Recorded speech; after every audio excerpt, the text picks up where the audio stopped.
All right, we're out here on course number 2, Winstrom Preserve, better known as Winnie to the locals. We're going to be checking out the 4 more difficult holes on the course that we spoke about on last week's Caddy Chat episode. Go back and watch that if you need to. But what holes specifically are we looking at, Josh? Yeah, today we'll look at holes 6, 9, 13, and 15.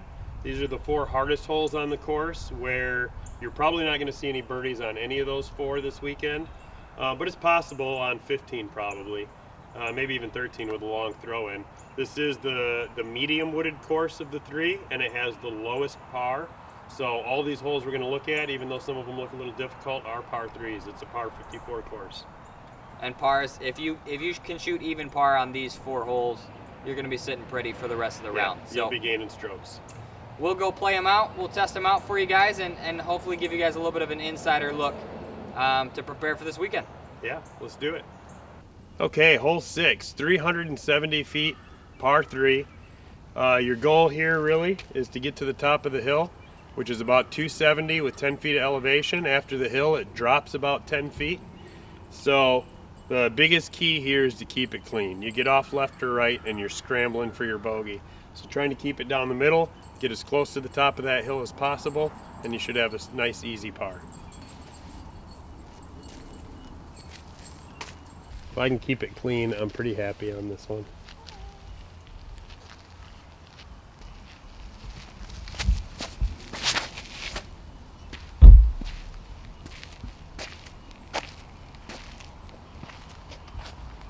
And that's just fine. Now, the other play that I would try sometimes is something more understable and try to hyzer flip it up the hill. But that's usually a little too squirrely. I'll use my Winnie Wednesday stamped Roadrunner.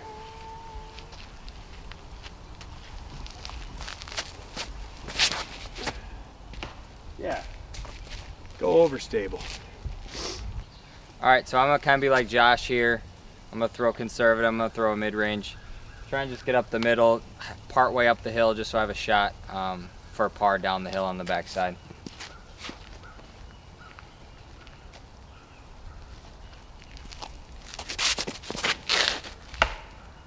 There we go, we'll take the fairway though.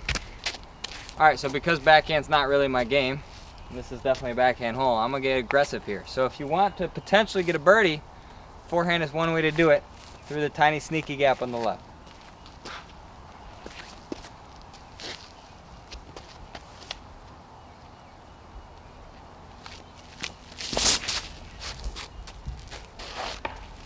And that's what happens there, so don't do that. All right, so my forehand made it a little bit farther up the fairway than my backhand, so we're gonna show you this specifically because I'm in jail. If you do not make it far enough up that hill and stay clean in the fairway, you've got essentially nothing from this second shot. So I'm gonna try and get out of it, but there's really nothing here.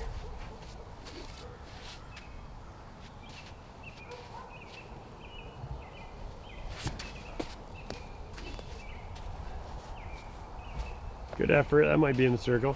We'll see, I think I'll have a putt, but word of advice, don't land here. Yeah, so I'm really happy with this spot. This is actually one of the better drives I've ever had. As you can see, we've got an open look to the basket downhill. Should be an easy par and even runnable for a birdie, for a really long birdie. But yeah, being at the top of the hill on the fairway is where you want to be on this hole.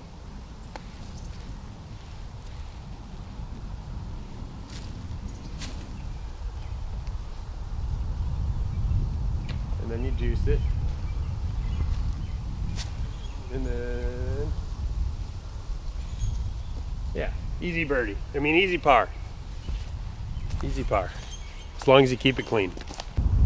All right, so I did get to circle 2, but this downhill putt isn't really what you're looking for to save your par, but we're gonna try and make it. With a headwind too.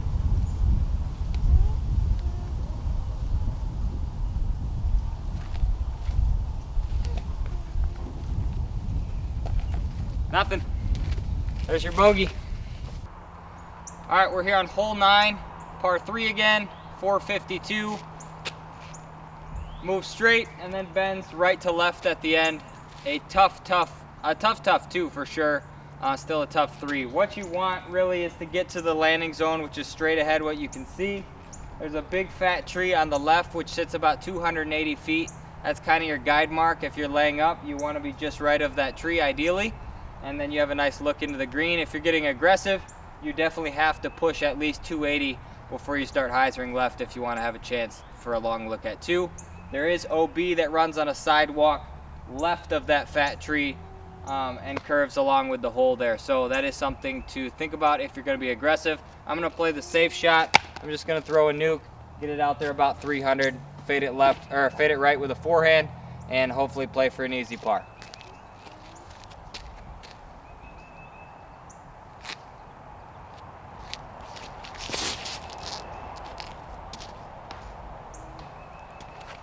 And I missed it. So this hole's got some teeth. All right, I'm gonna try and get aggressive here with a West Side King. We'll see how far we can get it up there on a hyzer flip forehand and move it left. So the right hand fade keeps it out of the OB.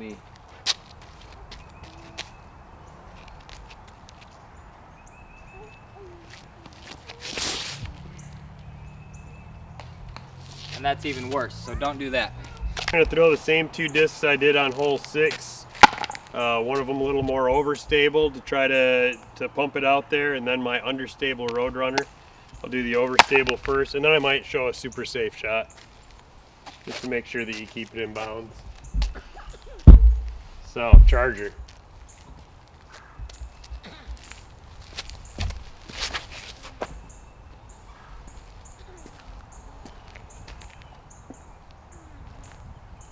Great kick. They don't get much better than that for an AM2 guy. Now the understable hyzer flip.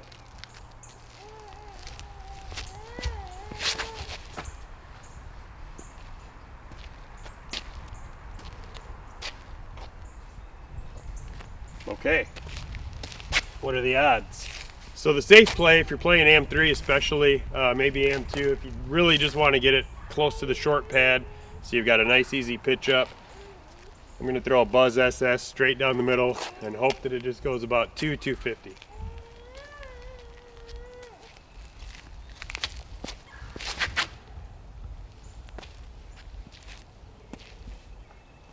And that's a nice safe shot. Should be a pretty easy par from any one of those 3.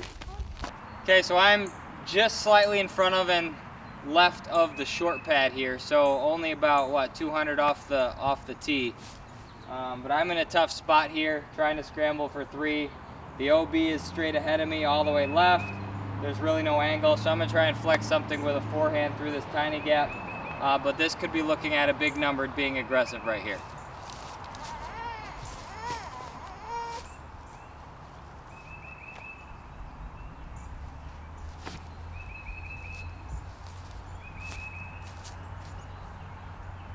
Or you could park it and save your par. So you got options. Okay, so this one turned out pretty good. If you know the course, you could see that they actually cleared all of this rock that was extremely dangerous, lots of thorns. Now it's completely gone. I would have been safe anyway, but this certainly opens up this straight shot towards the basket. I'm 160 feet out, and that's a pretty good place to get a nice easy par.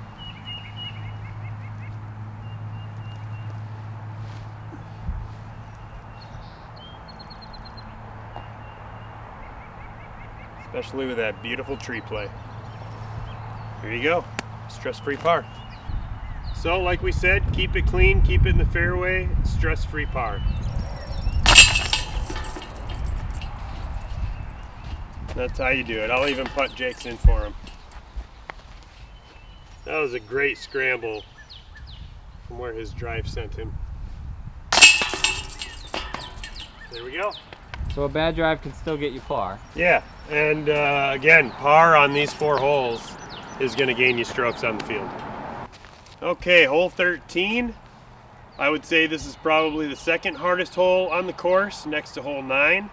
Hole 13, we've got 386 feet that dog legs a little bit to the left. The real goal here for most players is going to be to try to get to those 5 skinny trees in the middle of the fairway. That's only 230 feet. The problem is if you try to push much past that, you're going to get a skip into the rough left, and that's death. You're going to be scrambling for a bogey. turning it over to the right is also going to be jail. You really want to be somewhere near those 5 trees. When we get up there, you'll see it opens up to a little bit of a clearing, which is the ideal landing zone. So I'm going to go those same discs again, Challenger, Roadrunner, and then I'll show you a safe shot with a pig just to get yourself in position for a reasonably easy par.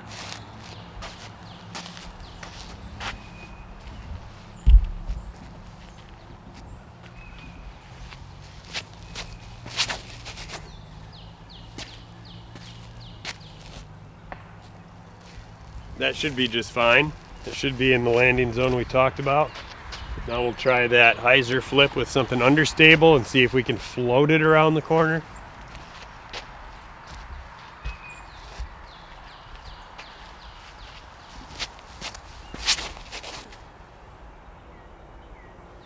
It's going to be too high, come back too far left, and be jail left. So we'll show you that in a minute. I would suggest, if you're playing for par, throw something a lot slower. Just try to get in the fairway, in the center, in front of that short pad, maybe even short of those 5 trees, because it's going to be a much safer, with less opportunities for skip into the rough.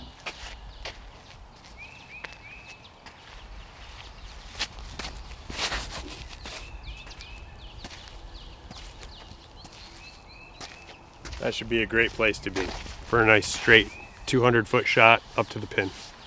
All right, so Josh showed you the short play with the pig to play for par. That was well done, so I'm going to show you a couple other shots. First, I'm going to throw it kind of more of a high spiky thing out to the right with a right-hand backhand. Just try and spike in the landing zone to eliminate any ground play filtering down to the left into the bushes. And then I'm going to get aggressive with a forehand nuke, trying to push way up there. But first, we'll try the scorch here on more of a spike line.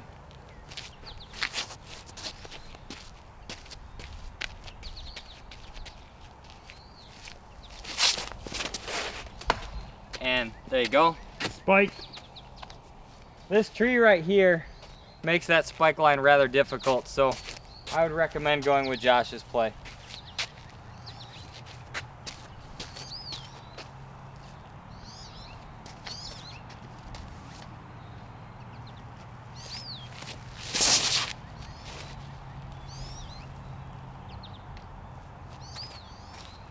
So that'll be pretty far up there, but with the width of the fairway as it gets skinny near the basket, that's still going to be a really tough birdie look, and it's still going to be a tough par, to be honest. So we'll see where it landed, but I wouldn't recommend that approach either. So here's the 3 shots. My safe shot right in the middle. We've got about 180 feet to the basket. You can see my overstable, more aggressive play really didn't get a whole lot more out of it. So I'm not sure that it's worth it, because if that one would have missed, she would have kicked way deep into this stuff over by the understable play, which did skip into the woods, and that's going to be a scramble for bogey. So I'll go ahead and play my first shot with that Challenger and just try to coast something up for a nice easy par.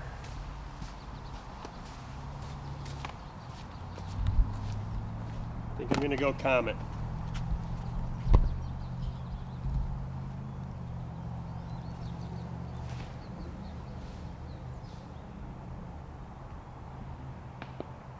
That should do it. It should be a stress-free par. Thank goodness for that tree. Otherwise it would have been 50 or 60 deep. But I think that's a pretty solid way to play this hole. I actually think I'll probably go with the pig during the tournament because that one was much better framed up, with less chance for disaster. All right, so we've got a window here at least to guarantee we get up into circle 1. So I'll throw a little touchy zone shot just to guarantee I got myself a putt. But then we'll have a little bit of fun and throw a trick shot with the Nuke OS, try and flare skip it in. But the smart shot here will be the zone.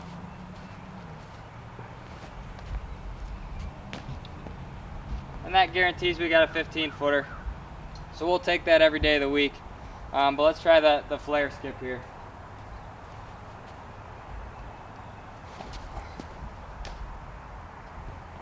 A little deep. I wouldn't throw that in a tournament. I'd definitely go with the zone.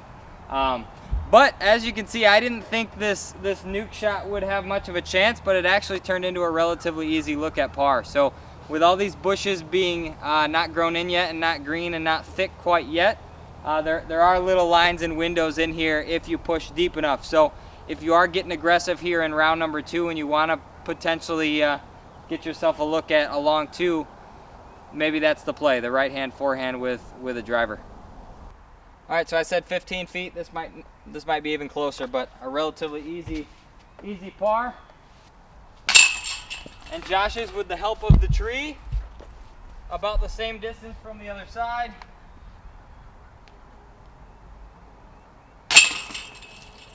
Two pars. We'll take that every day of the week on hole 13. We're here on hole 15, 350 feet, par 3, as are all of the holes here at Winnie.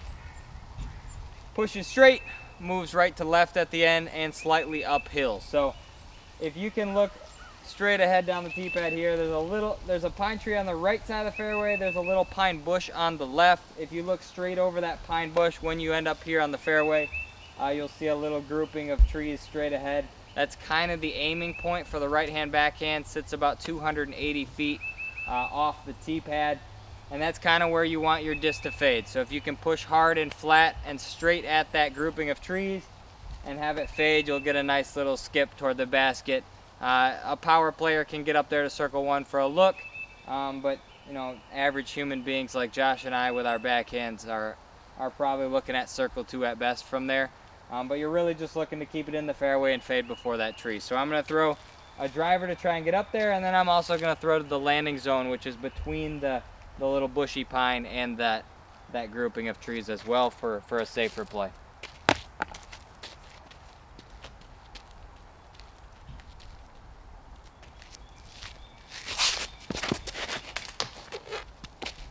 All right.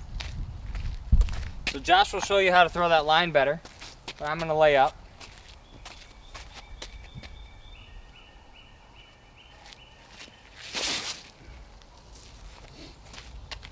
Into the bushes. So I'm gonna probably be bogeying this hole. So if you want a par, don't do that. All right, so big surprise, same 2 discs. I know I keep calling this a Challenger, but it's a Charger. Slightly flippy Charger, but comes back real true. So I'm gonna throw that down the right side, hope that it skirts right before those trees that Jake was talking about. Those trees are about 275 out. And then I will also throw a safe shot to try to lay up for a stress-free par. Let's see if we can actually get one down there.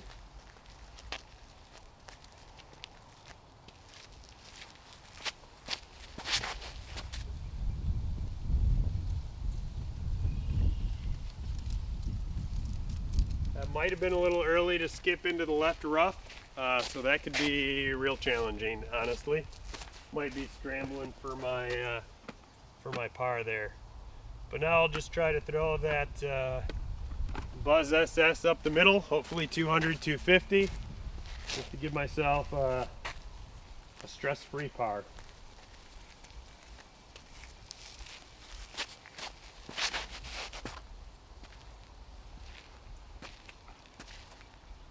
And that'll be just fine. All right, so my initial tree kick sent me just on the edge of the rough here, only about 75 feet off the tee pad. So we got a lot of work to do on this 350-foot hole. Backhand is really our only option. We'll try and save par, get ourselves a look from circle 2 maybe. We'll see how this goes. Don't end up here.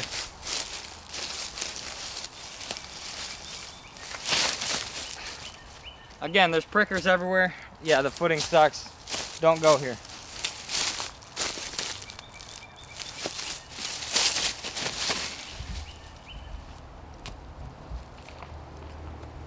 So I actually got a decent rip on it, but it got caught up on the left side pretty high up and it trickled down, and there is no way we're gonna par this hole. So there's the teeth of hole 15 for you. Okay, so I think this Charger actually got a little bit lucky. It stayed clean with that skip that I saw. I thought I was gonna be back in these woods over here to the left in this rough, which is not where you wanna be. So we actually have a look for a birdie. What is that, maybe 60 feet? 70? see what we can do. Uphill.